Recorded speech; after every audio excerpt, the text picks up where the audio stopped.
তোর মতো মেয়েকে নিয়ে আমার পক্ষে আর সংসার করা সম্ভব না। তোর মতো দুশ্চরিত্রার সাথে আমি আর একটা মুহূর্ত থাকতে চাই না। তোকে আমি ডিভোর্স দিব। এই চুপ!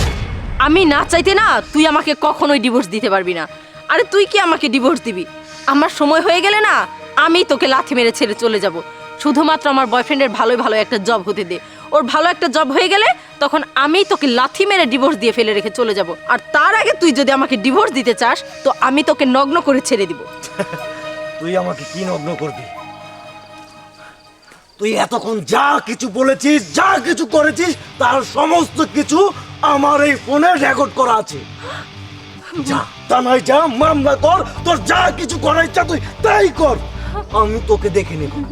না শিশির, শিশির তুমি এভাবে যেতে পারো না। কেন এভাবে যেতে পারবে না কেন? তোমার 12 বাতের কাছে যাইয়া গোপনে প্রেম প্রীতি করো গা।